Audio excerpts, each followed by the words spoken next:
안녕하세요. 오늘은 Adobe After Effects 레퍼런스 파일의 챕터 2 워크스페이스에 대해서 알아보겠습니다. 챕터 2의 초반부는 워크스페이스의 내용인데 여러분들이 일반적으로 생각하시는 작업 공간, 워크스페이스에 대해서 설명하기 이전에 언뜻 보면 굉장히 이상한 내용들이 먼저 쭉 나열이 되고 있어요. 그 내용들 중에는 아주 중요한 것도 있고 좀 중요하지 않은 것도 있는데 가급적이면 중요한 것을 추려서 설명을 드려보도록 하겠습니다. 자, 첫 번째 플래닝 앤 셋업이라고 나와 있어요. 계획에 대한 이야기인데요. 애프터 이펙트 프로젝트를 진행할 때 가장 중요한 거 세 가지를 먼저 열거했어요. 정확한 프로젝트 세팅, 푸티지 준비, 그리고 컴포지션의 최초 세팅. 이 세 가지가 아주 중요하다. 이 세 가지를 잘 하면 최종 산출물이 예상에 의해 잘못된 결과로 나오지 않는다는 것이죠. 그래서 작업을 시작하기 전에 어떤 형태의 일을 할 것인가, 그리고 어떤 형태의 산출물을 만들 것인가를 반드시 잘 생각해서 진행해야 한다는 겁니다. 최종 결과물이 가장 잘 나올 수 있게 하는 방법은 테스트 렌더링을 해본 후에 사용자 환경과 동일하게 만들어서, 즉 내 최종 결과물을 볼 사람들의 기기 또는 환경과 똑같은 곳에서 그 테스트 영상을 한번 보는 거예요. 그것이 아주 중요합니다. 자기가 만드는 환경과 사용자의 사용 환경이 다르면 결과가 전혀 다를 수 있거든요. 이건 꼭 생각해 보셔야 할 겁니다. 스토리보드와 스크립트의 중요성에 대해서 그 다음 나오는데요. 이것은 모든 동영상 프로젝트를 만드는데 가장 중요한 겁니다. 동영상 제작 프로젝트는 기본적으로 세 가지의 단계를 가지고 있습니다. 프리프로덕션, 프로덕션, 포스트 프로덕션 이렇게요. 애프터 이펙트는 당연히 포스트 프로덕션을 위한 도구죠. 여기 열거된 에디팅, 사운드 트랙, 비주얼 이펙트 중에서 주로 비주얼 이펙트를 담당하고요. 에디팅은 프리미어 작업 말하는 거겠고, 사운드 트랙은 어도비 오디션 같은 음향 전문 프로그램에서 하는 일이죠. 프리프로덕션이 상당히 중요해요. 프리프로덕션은 각본을 쓰고 그것에 따라서 스토리보드를 만드는 것인데, 이 작업, 특히 완성된 형태의 스토리보드가 실제의 프로덕션, 즉 촬영 작업과 포스트 프로덕션 작업에서 영향을 미칩니다. 그래서 이 세 가지 단계 중에 프리프로덕션이 준비가 잘 안 되면 실제 제작 과정과 후반기 작업 과정이 다 엉성하게 진행이 되죠. 결과물도 나쁠 겁니다. 여러분이 예고편상으로 굉장히 재미있는 영화를 실제 가서 봤는데 영화가 왜 이래? 이런 경험을 가끔씩 하시는데요. 가장 중요한 원인은 프리프로덕션이 잘못되어 있는 거예요. 프리프로덕션이 잘못되어 있으면 실제 제작 과정 중에 또는 포스트 과정 중에서 자의적인 판단이 개입되는 거죠. 제작을 하는 과정에서는 임기응변이 뛰어나다고 스스로 착각을 하지만 결과물을 보면 사전에 스토리보드로 준비되지 않은 내용들을 막 집어넣게 됩니다. 그런 내용들은 아주 운이 좋지 않는 한 편집 과정에서 대부분 다 버려지게 돼요. 바꿔 말하면 작업 기간은 오래 걸리고 제작비 많이 들어갔는데 건진 건 없는 영화가 되는 거죠. 그런 영화 많습니다. 자, 이렇게 프리프로덕션, 프로덕션, 포스트 프로덕션의 프로세스를 잘 정리한 후에 할 일은 무엇이냐? Acquiring, choosing and preparing footage. footage를 준비하는 것, 즉 소스 미디어를 준비하는 것이죠. 가장 먼저 할 일은 뭐냐면 이 결과물이 보여진 미디어, 매체가 뭐냐, 그리고 그 포맷은 뭐냐를 먼저 생각해야 되는 거예요. 그리고 그것에 따라서 소스 머티리얼, 푸티지의 세팅을 결정하는 겁니다. 애프터 이펙트에서 사용하는 푸티지는 애프터 이펙트로 임포트하기 전에 잘 준비되어 있는 것이 가장 중요합니다. 불러서 대충 맞추는 거 별로 좋지 않아요. 예를 들어보면 어도비 포토샵으로 어떤 이미지를 준비한다고 했을 때 프로젝트 또는 컴포지션의 세팅에 따라 정확한 크기, 픽셀 애스펙트 레이시오 같은 것들을 결정해 놓지 않으면 이런 일이 벌어지는 거죠. 이미지가 너무 크면 어떻게 됩니까? 애프터 이펙트에서 작업할 때, 프리뷰와 렌더링 할 때 메모리와 프로세서의 성능이 낭비되는 거죠. 쓸데없는 걸 애프터 이펙트가 다뤄야 하니까요. 반대로 이미지가 너무 작다. 예를 들어서 이미지가 너무 작다 하는 경우는 어떻게 되겠어요? 이미지를 크게 키워 맞춰야 하니까 최초에 원하는 퀄리티에 못 미치는 결과가 나오겠죠. 프로덕션에서 만들어지는 영상을 봤을 때도 마찬가지예요. 조명과 색감의 준비가 잘 되어서 촬영된 영상은 그대로 사용해도 무리가 없는 거죠. 그런데 조명 나쁘고 색상 이상한 거 애프터 이펙트에서 불러다가 그거 조정하려면 여기 이렇게 써 있어. TDS Utility Work. 뭐예요 이거? 노가다죠. 노가다를 말하는 거예요. 노가다를 하게 된다. 그런 얘기입니다. 굉장히 비효율적인 얘기죠. 그래서 영상을 준비할 때 가급적이면 uncompressed footage, 압축되지 않은 푸티지를 쓰면 좋고, 만약에 푸티지가 압축이 됐다면 lossless compression, 손실이 없는 압축 방법으로 되어 있는 자료를 써라. 왜냐하면 이 두 가지 경우에 압축 안 된 푸티지와 손실 없는 압축을 한 푸티지의 경우 뒤로 돌려서 복원을 할 수 있어요. 그런데 압축이 lossy compression, 즉 손실 있는 압축의 경우 뭐 되돌리는 게 아니라 기본적으로 들어있는 데이터가 부족해요. 그래서 특히 후반기 작업, 애프터 이펙트에서 사용하는 여러 가지 작업을 하는데 굉장히 불편하죠. 여기서 예를 어떤 거 들었냐면 MPEG-2나 MPEG-4 컴프레션 된 영상을 가져왔을 경우에 컬러 키잉 작업, 뭐 블루 스크린이나 그린 스크린을 이용한 키 작업이 안 된다 잘. 왜냐하면 압축을 하면서 프레임별 가진 그 미묘한 색감의 차이를 다 지워버려요. 그렇기 때문에 그것을 사용해야 하는 키잉에서는 결과가 좋지 않을 수밖에 없는 거죠. 그래서 최종 산출물의 렌더링을 하기 전까지는 가급적이면 압축하지 않는 소스 또는 압축한다 하면 손실이 없는 소스를 사용하는 것을 권한다는 말입니다. 그리고 또 하나, 프레임 레이트를 최종 산출물의 프레임 레이트와 같게 만드는 거예요. 최종 산출물은 예를 들어 30프레임 per second인데 푸티지는 25프레임 per second이야. 분명히 무슨 화면상에 문제가 생깁니다. 미묘한 지터나 색상의 흔들림이나 그런 것이 생기죠. 따라서 아웃풋의 프레임 레이트와 소스의 프레임 레이트를 맞추는 것이 가장 좋다.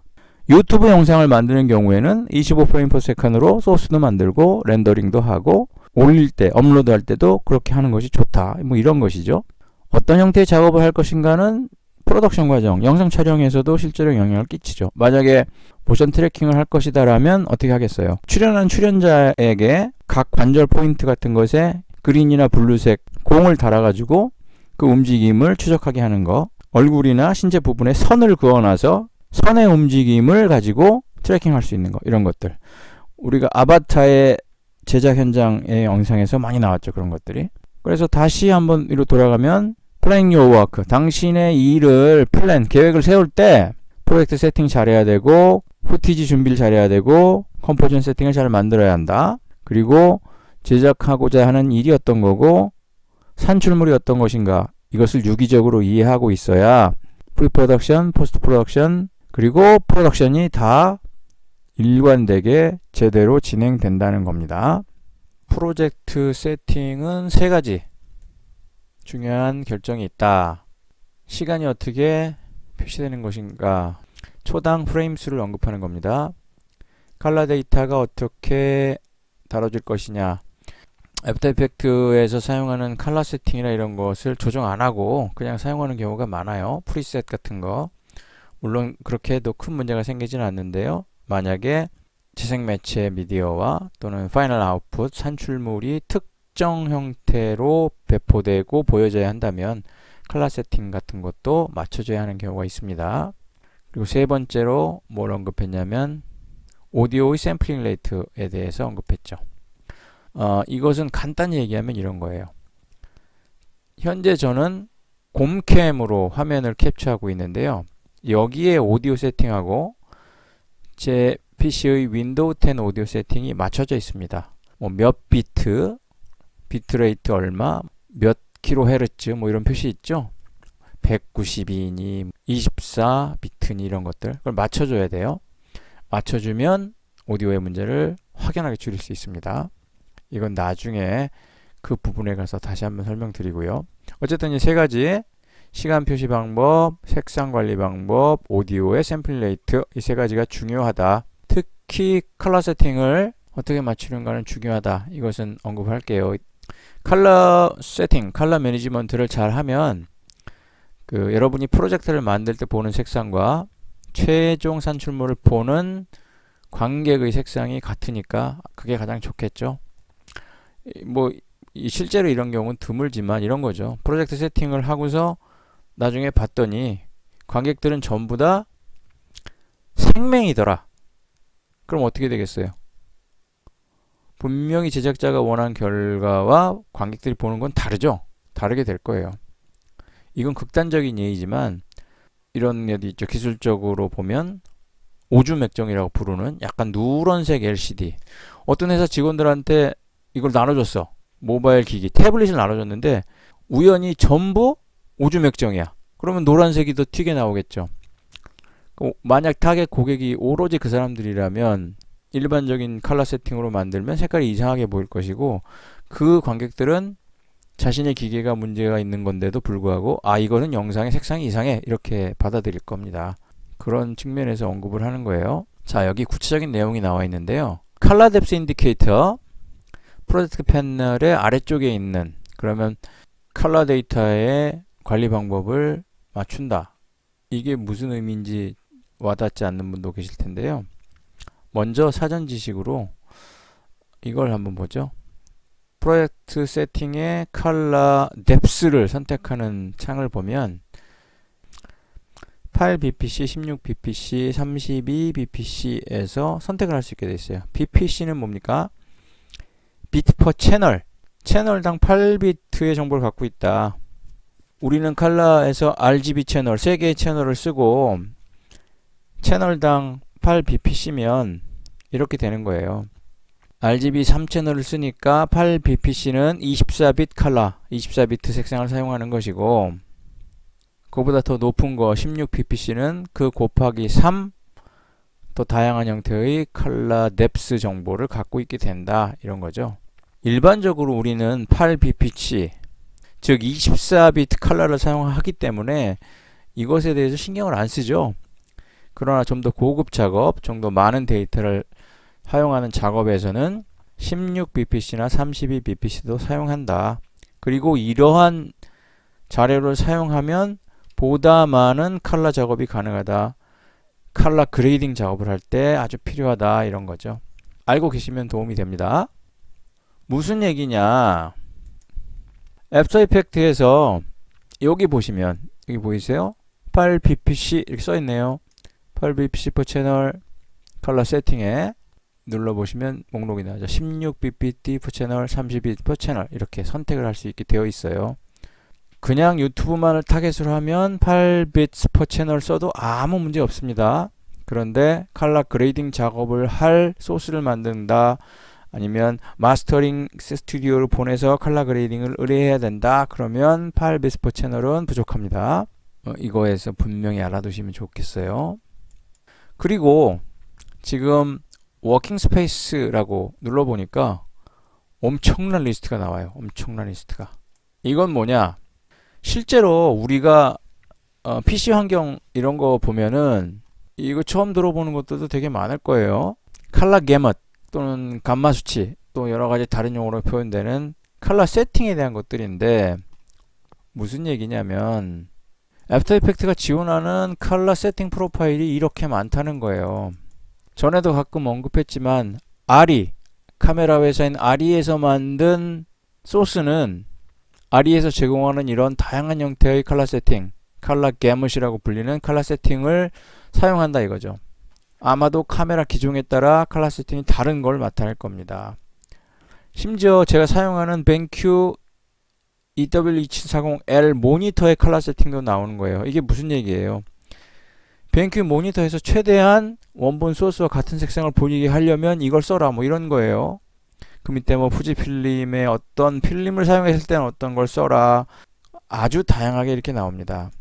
다시 한번 말하지만 유튜브 환경에서는 신경 쓸 필요가 없지만 실제 상업 스튜디오에서는 어떤 기기에서 온 소스냐, 어떤 시스템에서 온 소스냐에 따라서 이 많은 것 중에 컬러 세팅을 골라야 한다는 것 알고 계시면 좋습니다.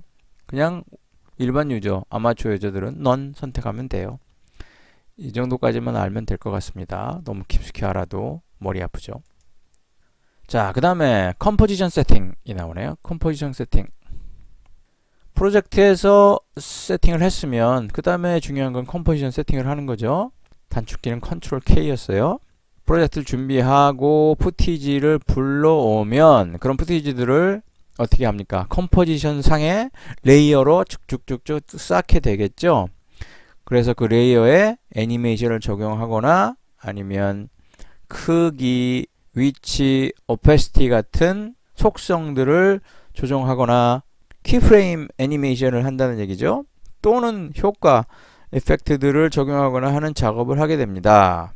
컴포지션을 만들 때 레졸루션이 어떻게 되냐, HD냐, FHD냐, 4K냐, 프레임 사이즈는 어떻게 되냐, 픽셀 애스펙트 레이션 어떻게 되냐, 이런 것들 고려해라. 요 전에서도 말했듯이 최종 산출물을 보는 사람의 환경이 무엇이냐, 나는 어떤 형태의 작업을 어떤 소스를 가지고 할 것이냐 가지고 컴포지션의 세팅을 제대로 결정해야 한다는 겁니다. 물론 컴포지션의 세팅은 컨트롤 K로 언제든지 바꿀 수 있어요. 그러나 파이널 렌더링 작업을 하기 전에는 반드시 확정된 형태를 가지고 작업을 해야 된다. 그래야 오류를 없앨 수 있다는 것 꼭 알아두세요. Performance, Memory and Storage Consideration. 아주 큰 컴포지션을 가지고 작업할 때 막 레이어가 수십 개야. 레이어가 한 90개 정도 되는 거. 이런 경우는 어떤 일이 생기냐면 레이어 한 3, 4개 갖고 애니메이션으로 글자 텍스트 애니메이션 하는 거 이런 경우에 해당하는 건 아니고, 레이어가 100개짜리 하면 어떤 일이 생기냐, 컴퓨터 퍼포먼스가 상당한 영향이 있어요. 프리뷰 하는데 30분 걸리고 렌더링 하는데 뭐 시간 걸리고 이런 일이 생깁니다. 그렇기 때문에 여러 가지 세팅 요소들을 미리 고려해 놓으면 낭비 요소를 줄일 수 있어요. 렌더링 할 때 메모리의 낭비를 줄일 수 있고, CPU의 퍼포먼스, GPU의 퍼포먼스를 충분히 사용할 수 있게 세팅을 해야 한다는 것이 아주 중요한 겁니다. 큰 프로젝트를 할 때요. 이런 것도 있네요. 소스 푸티지가 느린 디스크 드라이브에 들어있는데 그걸 불러서 할 때, 뭐 아니면 네트워크로, 아예 네트워크를 통해서 불러서 할 때, 이런 때는 하드웨어 퍼포먼스의 영향을 굉장히 많이 받죠. 그 현장에서, 스튜디오에서 막 비명처럼 지르는 말이 있어요. 콜드 프레임, 콜드 프레임. 죽었다 이거지, 차갑게. 멈췄다 이거예요, 멈췄다. 애프터 이펙트의 블루 스크린 같은 거죠. 콜드 프레임 나오면 어떻게 돼야 됩니까? 웬만한 경우에 처음부터 다시 해야 돼요. 그리고 기묘하게도 문제는 렌더링이 거의 다 끝나갈 때쯤에 나와요. 아마도 일반적인 렌더링 작업을 끝내고 맨 마지막에 그 산출물이 갖고 있는 메타 데이터들, 뭐 칼라빗 뎁스는 어떻게 되고 뭘 썼고 코덱은 뭘 썼고 하는 그런 자료들을 저장할 때쯤에 콜드 프레임이 생깁니다. 굉장히 미치고 답답한 일이죠. 3시간짜리 기다렸는데 마지막에 1분 남기고 갑자기 안 돼. 그러면 다시 해야 돼요, 처음부터.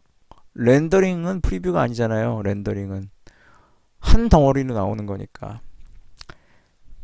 그래서 올바른 컴포지션 세팅은 중요하다.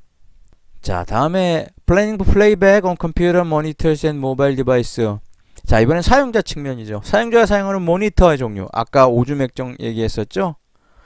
그런 것들. 그리고 모바일 디바이스. 뭐 환경이 다르죠. 모바일 폰인 경우도 있고 태블릿인 경우도 있고. 모바일 폰과 태블릿은 어떤 환경이 가장 달라요? 해상도가 다르죠. 어떤 기기는 HD, 어떤 기기는 FHD. 그러면 산출물은 어떻게 맞춰야 돼요? 당연히 HD로 맞춰야 되죠. 그런데 실제로 작업자들은 어떻게 행동하냐면 FHD로 맞춰. 왜냐면 더 화질이 좋으니까. 그렇게 만들고 나서 이런 태도를 취합니다. HD 기기 갖고 있는 애들은 보지 말라 그래. 이거 절대 안 되는 겁니다. 이렇게 하면 안 돼요. 큰일 납니다. 고객사 사장님이 난 큰 폰 싫어. 옛날 폰 써. 그래서 HD 폰을 들고 있는데 FHD로 가져가가지고 틀었는데 안 틀어지면 끝장나는 겁니다, 여러분. 사용자의 환경을 고려하라. 그리고 가급적이면 보수적으로 최종 산출물을 만들어라. 이건 여담인데 그런 면에서 보면 유튜브가 참 좋은 환경이에요. 사용자 기기의 퍼포먼스에 따라서 자동으로 해상도를 조절해주죠. HD로 보낼 때도 있고 FHD로 보낼 때도 있고, 막 대역 환경이 좋은 밤에는 4K도 볼 수 있게 해주고, 어떤 때는 720도 안 되게 되는 경우도 있고, 참 편리성을 주는 것 같아요, 유튜브는. 그래서 인기가 있는 건지도 모르죠. 그리고 이런 그 기기의 상황, 사용자의 기기상에 적절하게 대응하기 위해서는 이런 필요도 있습니다. 렌더링을 여러 번 하는 거예요.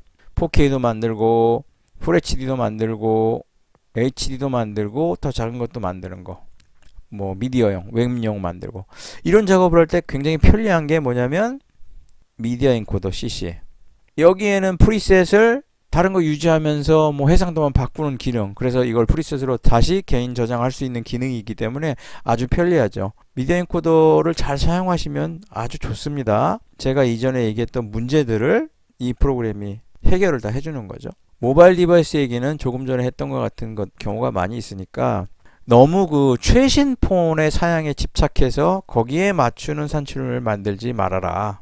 뭐 최소한 약정기간 2년이니까 2년 전에 나온 제품 정도에 맞추는 거, 그 정도까지가 괜찮다. 저라면 더 이전으로 맞추겠지만 이런 것들을 생각해서 작업을 할 필요가 있다는 거죠. 이것 역시 인코더, 미디어 인코더에 반영을 해 놓으면 편리하죠. 그리고 기본적으로 프리셋에 많이 준비되어 있죠. 모바일 프리셋에 들어가면 여러 가지가 나와 있으니까 그걸 사용하면 됩니다. 크로스 플랫폼 프로젝트 컨시더레이션스라고 나와 있어요. 크로스 플랫폼이라는 건 어떤 사람은 윈도우 환경, 어떤 사람은 맥 OS 환경에서 작업을 할 때 이것을 서로 뭐 교차하면서 작업한다, 이런 건데, 이거에 대해서는 여기에 여러 가지 설명이 나와 있어요. 뭐 파일 패스의 이름을 정확하게 맞춰라, 뭐 프로젝트를 만들 때 프로젝트 폴더를 만들어서 최상의 프로젝트 나오고 그 밑에 서브 폴더 만들어서 소스라는 이름 붙여서 푸티지는 거기다 다 넣고, 뭐 오디오는 오디오 만들어서 따로 넣기도 하고, 뭐 이런 식으로 하라는 건데, 제가 보기엔 이거는 좀 쓸데없는 얘기예요. 쓸데없는 얘기고, 제 제안은 이렇습니다. 크로스 플랫폼 작업을 하지 마라. 윈도우는 윈도우끼리, 맥은 맥끼리 해라. 그게 훨씬 좋은 솔루션입니다. 왜 제가 이렇게 말씀드리느냐, 정확한 정보를 줘야지 왜 이렇게 말하느냐 라고 하실 분도 있는데, 크로스 플랫폼으로 작업을 한다는 건 2개 이상의 스튜디오가 연관되어 있다는 거고, 2개 이상의 스튜디오가 연관되어 있다는 건 프로젝트의 규모가 크다는 거예요. 즉, 큰 돈이 왔다 갔다 한다는 겁니다. 그런데 작업을 하다가 작업 중간에 또는 파이널 렌더링 하는데 플랫폼 문제로 문제가 발생을 했다. 큰 돈이 왔다 갔다 한 프로젝트에서 마지막에 문제가 발생했다. 거기서 생기는 손해는, 또는 손실을 부담해야 되는 돈은 시스템 가격보다 훨씬 비쌉니다.